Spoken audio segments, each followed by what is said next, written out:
Well, hello there and welcome to my K-1000 video. Now, I'm about to do something which I would look askance at were someone else to do it, and that is to review a camera which I do not own, have never owned, and haven't used in decades.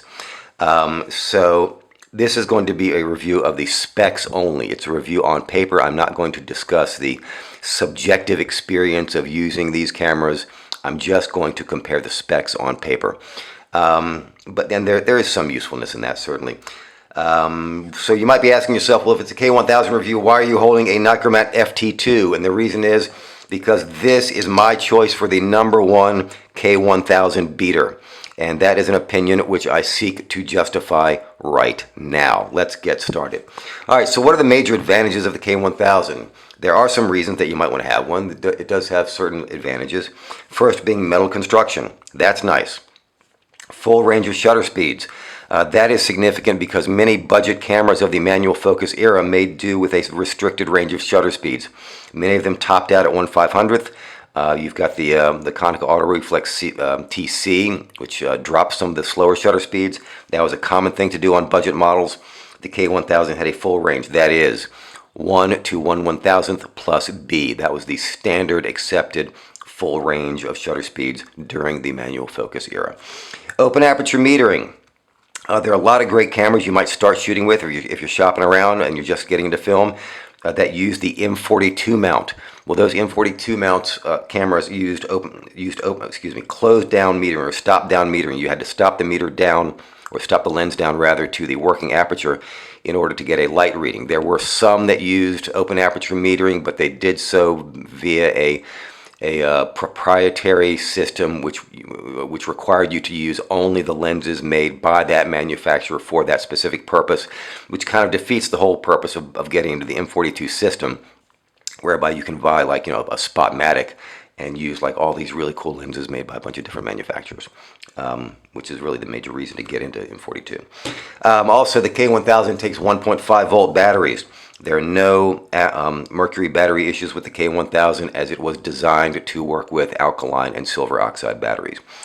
It used to be inexpensive, but not anymore, and that's kind of why I'm making the video. In my opinion, K-1000s are currently overpriced, and again, an opinion which I seek to justify now. All right, so what's missing? What's missing on the K-1000 that that you might want to have? What's to criticize? Well, here you go. K-1000 major deficiencies: depth of field preview, self-timer, mirror lockup, and of all things, an on-off switch. All of these things are missing. In order to shut off the light meter on the K-1000, you just put the lens cap back on.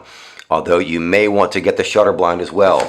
That is, there's a little piece that goes over this part of the camera. On the K-1000, it's square instead of round. But stray light can get into the finder, and if it does, and if it finds its way to the metering cell, then it will drain the battery. Speaking of metering cells, the K-1000 has a CDS metering cell. That is a cadmium sulfide metering cell. This was the standard in the 1960s. By the mid-1970s, that had been replaced by silicon and gallium, which were more responsive, more accurate, and have held up better over time. So this is a disadvantage, although not a huge disadvantage. No information in the viewfinder. Again, typical of budget cameras of that era. You got a needle that moves up and down in relation to a couple of index marks, and that's it. So you know if you're going to overexpose and underexpose, but you don't know what aperture or shutter speed you've got unless you take your eye off the viewfinder. Full field average metering pattern. That is, the light meter does not distinguish between the edge and center of the frame. There's a reason that manufacturers ditch that in favor of center-weighted metering. It works better in most situations. My personal favorite metering pattern is the old Nikon 60/40 center-weighted split. And the full field averaging was just a holdover from the Spotmatic. The plastic top and bottom plates on later production models.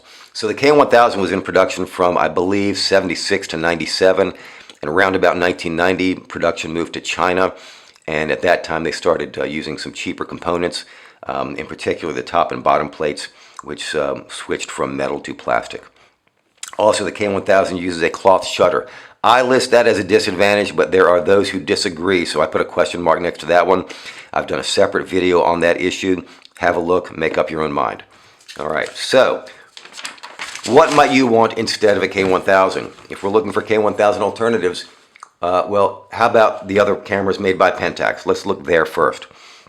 So the K-1000 is a KM derivative.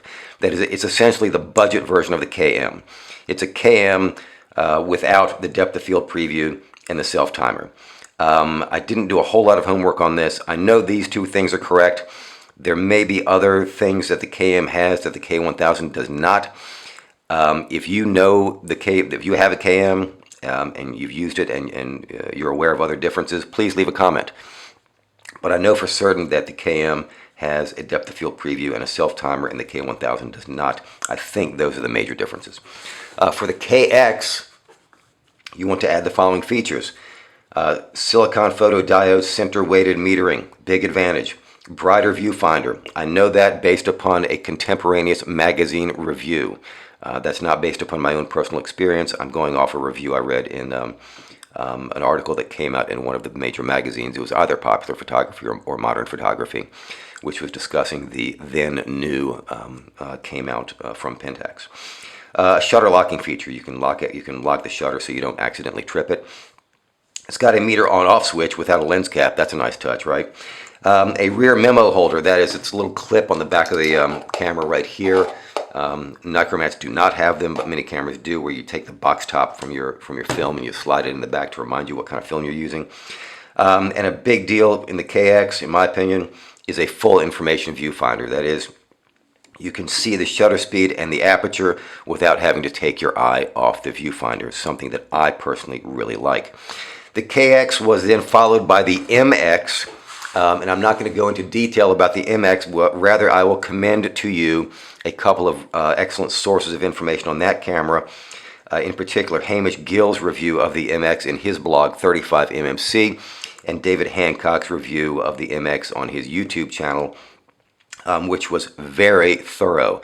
He took a freaking sledgehammer to the thing. I am not kidding. Watch the review. Dave whacked it with a sledgehammer. No joke. All right. I mean, he didn't do it on camera, but he talked about it. And I'm assuming he's not making that up. Dave's a pretty straight shooter. All right. So here's a list of K-1000 beaters if voltage converted. That is, these are some really nice cameras that beat. Here's the standard, okay? The standard is, in order to be a K-1000 beater, you've got to have all of these features, right? All the advantages. You've got to have all the advantages of the K-1000 listed here that I just went over, plus the camera in question must address at least, at a bare minimum, it's got to address one of these deficiencies. Although most of the cameras I'm going to talk about address several.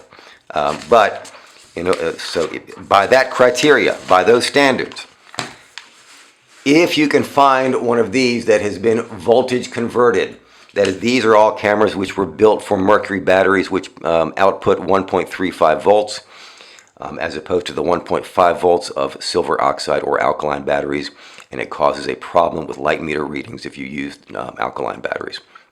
Many of these cameras have been voltage converted, and they can be voltage converted. And I'm going to give an acknowledgement to Blue Moon Camera in Portland.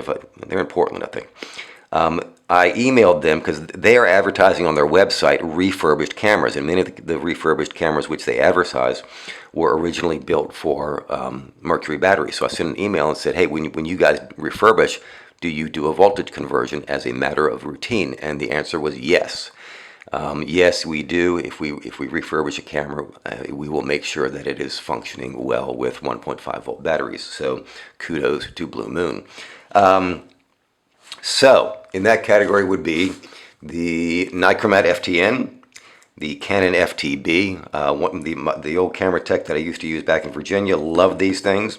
He used to say that they were like some of the most well-built, well-engineered, well-designed, and easy to work on cameras ever made. I went out and bought a second one just based on his advice. The Minolta SRT series. The SRT was not a camera, it was a series of cameras. Most of the cameras in that series qualify as a K-1000 beater by the standards I'm articulating in this video. A few do not. For details, go to a website called rokkorfiles.com, ROKKORFILES.com, which has a chart and an explanation giving the specifics of the differentiation between the various models of the SRT. The Olympus OM1 mercury battery issue there. Konica Auto Reflex series. I've talked a lot about the Konica Auto Reflex series. I am not reviewing in this video professional series cameras like the Canon F1 or the Nikon F and F2. We're talking about beginner starter cameras here. The K-1000 is sold and marketed and promoted as a starter SLR, so that's the point of comparison. Not talking about the professional level stuff. Okay, so now we come to just plain better. All right, what is just plain better than a K-1000? Indisputably, by the criteria that I am setting forth in this video, just plain better includes the Nichromat FT2, ta-da, the FT3, which is an FT2 built for the AI system. Please see the video I did about the FT2. In fact, I've got a playlist on this channel that's just called, my Nichromat videos, because I'm a big advocate for the Nichromat series and the pre-AI series, because I think that's a great budget alternative, and it's a great starter system to get into 35 millimeter. Likewise, the Nikon FM and FM2 would qualify, though the FM is a good K-1000 beater because they sell for almost the same price. I don't think FMs are that much more expensive, if at all. K-1000s are not cheap. They're at least not lately, not recently. And FMs are not that expensive. So the FM, I would say, would qualify as a K-1000 beater. FM2, probably not. I put it on the list, but probably not, in all fairness. These tend to be a little pricey.